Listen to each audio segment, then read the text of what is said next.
देखिए यहाँ पर हम देखेंगे जितने भी हमारे नर्वस सिस्टम में ऑब्जेक्टिव हैं, तो इस वीडियो में हम नर्वस सिस्टम के क्या देखेंगे तो ऑब्जेक्टिव देखेंगे।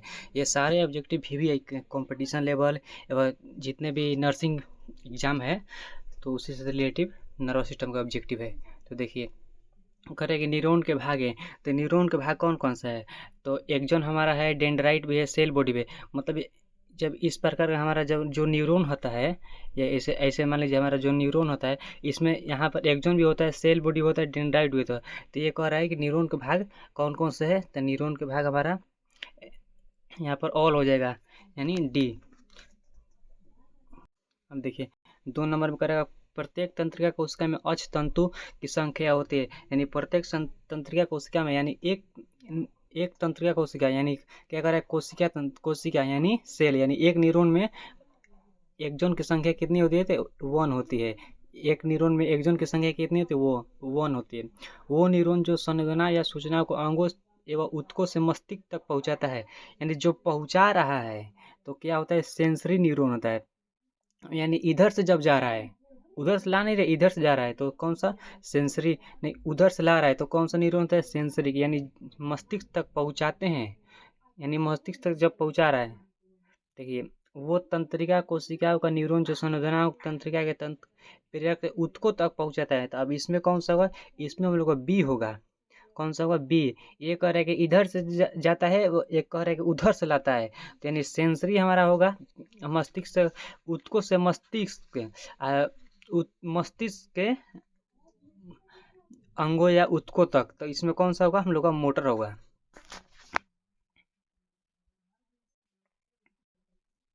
देखिए आगे में कह रहा है कि न्यूरॉन के कार्य हैं। अब न्यूरॉन के कार्य क्या क्या है, तो न्यूरॉन के कार्य में देखिए संवेदना एवं ऊतकों को अंगों तक पहुंचाना ये भी होगा हमारा। सुनना ऊतकों को अंगों से ले जाना ये भी होगा। वातावरणीय संवेदनाओं का अनुभव करवाना है, यानी ये हमारा आंसर हो जाएगा सभी। मतलब कि ये तीनों प्रकार की इसका और फंक्शन होता है, तो जो ऑब्जेक्टिव के अनुसार हम वो देख रहे हैं। अब देखिए ये यहाँ पे कह रहा है कि मेनिंजेज कहलाती है, मेनिंजेज कहलाती है। तो मेनिंजेज क्या कहलाती है, तो मेनिंजेज ड्यूरा मैटर कहलाती है। मेनिंजेज क्या कहलाती है, तो ड्यूरा मैटर। अब ड्यूरा मैटर क्या है, तो ड्यूरा मैटर एक प्रकार की झिल्ली है। तो ये कह रहे हैं मेनिंजेज कहलाती है, तो कौन सा, तो ड्यूरा मैटर हम लोग का होगा। अब देखिए मेनिंजेज की कौन सी झिल्ली सबसे बाहरी झिल्ली होती है, यहाँ पे कह रहे थे मेनिंजेज की कौन सी झिल्ली सबसे बाहरी झिल्ली हो, तो यहाँ पर ये होती है ड्यूरा मैटर। इसमें भी ड्यूरा मैटर हो, यानी जो ये मस्तिष्क हो गया, ये मस्तिष्क के ऊपर 3 झिल्ली है, मस्तिष्क के ऊपर 3 झिल्ली हो, तो 1 2 3 3। तो सबसे बाहरी झिल्ली होती है, क्या होती है वो, ड्यूरामीटर। ड्यूरामीटर में निम्न में से कौन सी बल ले पाई जाती है। अब इसमें देखिए फ्लेक्स सेरिबाई भी पाई जाती है, फ्लेक्स सेरिबेलाई भी पाई जाती है, और टेंटोरियम सेरी बेलाई भी पाई जाती है। इसलिए इसमें क्या कौन सा होगा आंसर, तो ऑल होगा यानी सभी। अब देखिए मस्तिष्क के मध्य झिल्ली है, यानी देखिए मस्तिष्क की मध्य झिल्ली यानी मेनिंजेज की मध्य झिल्ली। तो इसमें मेनिंजेज की मध्य झिल्ली कौन सा है, तो एरेक्नोइड मैटर। कौन सा होगा हम लोग का, एरेक्नोइड मैटर होगा। देखिए अब हम लोग का यहाँ पे करें कि मेनिंजेज की सबसे आंतरिक झिल्ली कौन है, तो मेनिंजेज की हम लोग सबसे आंतरिक झिल्ली कौन होती है, तो सबसे बाहरी हम लोग का हो गया ड्यूरामीटर। ड्यूरामीटर सबसे बाहरी, मध्य हो गया एरोक्नोइड। तो सबसे आंतरिक झिल्ली कौन होगा हम लोग का, तो पिया मैटर होगा। कौन सा होगा, पिया मैटर। ये झिल्ली होती हैं मस्तिष्क के चारों ओर से घिरी हुई रहती हैं। अब देखिए सब ड्यूरा मैटर गुहा एवं सब एरेक्नोइड मैटर गुहा के मध्य एक द्रव पाता है। अब जिससे हम लोग क्या बोलते हैं CSF यानी सेंट्रल फ्लूइड होता है। सब ड्यूरामीटर एवं गुहा यानी कैविटी होता है, गुहा मतलब कैविटी, एवं सब एरोक्नाइट कैविटी के मध्य द्रव पाया जाता है। कौन सा द्रव पाया जाता है, CSA पाया जाता है।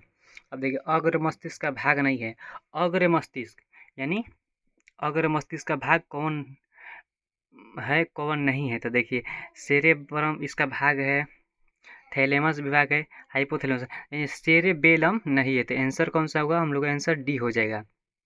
देखिए प्रमस्तिष्क के मध्य गोलार्ध कितने खंड में बटे होते हैं, प्रमस्तिष्क के जो गोलार्ध होते हैं वो कितने खंड में बटे, तो 4 खंडों में बटे होते हैं।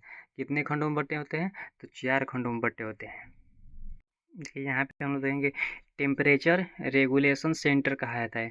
अब टेम्परेचर रेगुलेटिंग सेंटर किसको कहते हैं, मतलब टेम्परेचर को रिलीज एवं नियंत्रित एवं नियमित कौन सा करता है, तो हमारा हाइपोथैलेमस होता है। हमारे शरीर में जितने भी यानी जिसे हम बुखार या ज्वर बोलते हैं, फीवर, वो कौन सा नियंत्रित करता है या रेगुलेटिंग करता है, तो हाइपोथैलेमस होता है। तो यहाँ पर करें रिस्पिरेटरी सेंटर है यानी श्वसनीय केंद्र है, तो श्वसनीय केंद्र हम लोग का कौन है, तो यहाँ पर देखेंगे हम लोग ऑप्शन में वो बोला है कि थैलेमस, सेरेबेलम, मेडुला ऑब्लोंगेटा एवं पोन्स बोला है, तो हम लोग का कौन सा होगा, तो मेडुला ऑब्लोंगेटा होगा। कौन सा होगा, मेडुला ऑब्लोंगेटा। देखिए यहाँ पे बोला कि हृदय केंद्र यानी कार्डियक सेंटर है। अब कार्डियक सेंटर हमारा कौन होता है, तो कार्डियक सेंटर जाहिर सी बात है कि कार्डियक सेंटर हम लोग का ये भी मेडुला ऑब्लोंगेटा होता है। मेडुला ऑब्लोंगेटा से कार्डियक सेंटर का नियंत्रित होता है। देखिए कह रहा है कि जो हमारा कार्डियक सेंटर है तो वो कौन सा है, तो मेडुला ऑब्लोंगेटा हो ही गया। अब देखिए वैसोमोटर सेंटर है यानी वाहिका प्रेरक केंद्र कौन सा होता है, तो जाहिर सी बात है कि वाहिका प्रेरक केंद्र भी हम लोग कौन होता है, तो मेडुला ऑब्लोंगेटा होता है। अब देखिए रिफ्लेक्स सेंटर, तो हम लोग का रिफ्लेक्स सेंटर कौन होता है, तो इसमें भी रिफ्लेक्स सेंटर प्रतिवर्ती केंद्र भी कौन होता है, तो मेडुला ऑब्लोंगेटा होता है। अब देखिए स्पाइनल कोड में पाए जाने वाले धूसर द्रव्य यानी धूसर द्रव्य मतलब वाइट मैटर, धूसर द्रव्य मतलब वाइट मैटर हम लोग कह रहा है, धूसर द्रव्य मतलब वाइट मैटर कह रहा है। यानी स्पाइनल कोड में पाए जाने वाले वाइट मैटर की आकृति में अंग्रेजी के किस वर्ड के समान होता है, तो इसमें कौन सा होगा, हम लोग का एच होगा, यानी एच की आकृति में हम लोग समान होता है। जो वाइट द्रव्य होता है हम लोग का देखिए ऐसे होता है, वाइट द्रव्य वाइट मैटर होता है, कुछ इस प्रकार होता है वाइट मैटर यानी धूसर द्रव्य, तो ये अंग्रेजी के एच के समान होता है। अब देखिए धूसर द्रव्य में श्रीग निकले हुए होते हैं जो संख्या में होते हैं, यानी जो हमारा धूसर द्रव्य यानी वाइट मैटर होता है, ऐसे वाइट मैटर कुछ इस प्रकार होता है, वह हम लोग का वाइट मैटर होता है एज के अनुसार, हम लोग का अंग्रेजी के एज के समान होता है, जस्ट इसी प्रकार होता है। तो उसमें श्रीग यानी श्रृंखला कितने में निकले होते हैं, तो ऑप्शन में होगा, ऑप्शन में 6 होगा। कितना होगा, ऑप्शन में 6 होगा, यहाँ पर आंसर में 6 होगा। अब देखिए ये करेंगे संवेदी प्रकार की तंत्रिका नहीं है, यानी कौन सी तंत्रिका यानी नर्व संवेदी प्रकार की नहीं थी, तो यहाँ पर एसेसरी होगा। कौन सा होगा, तो हम लोग का एसेसरी होगा, यहाँ पे हम लोग का एसेसरी होगा। कौन सा, एसेसरी। अब देखिए मनुष्य में पाए जाने वाली मेरु तंत्रिकाएँ की संख्या, मनुष्य में पाए जाने वाली मेरु तंत्रिका की संख्या होती है, यानी मेरु तंत्रिकाएँ की संख्या कितनी होती है बोल रहा है, तो मेरु संख्या कितनी संख्या हम लोग, तो 31 जोड़ी होती है। कितनी होती है, 31 जोड़ी। अब देखिए आगे हम लोग देखेंगे 31 जोड़ी। अब देखिए कह रहा है ग्रीवा मेरु तंत्रिका की संख्या होती है, यानी जो ग्रीवा मेरु तंत्रिका की संख्या उसकी कितनी होती है, 8 जोड़ी होती है। कितनी होती है, 8 जोड़ी। देखिए सैक्रल मेरु तंत्रिका की संख्या होती है, सैक्रल मेरु तंत्रिका की संख्या कितनी होती है, तो 5 जोड़ी होती है। कितनी होती है, 5 जोड़ी। अब देखिए त्रिक कपालीय यानी त्रिक कैरेनियल तंत्रिका यानी कैरेनियल नर्व विभाजित होती है, कैरेनियल नर्व विभाजित होती है, तो किसमें विभाजित है, यानी ऑल में विभाजित होती है। कैरेनियल नर्व के अंदर हम लोग का कैरेनियल नर्व के अंदर देखिए मैक्सिलरी नर्व भी आती है,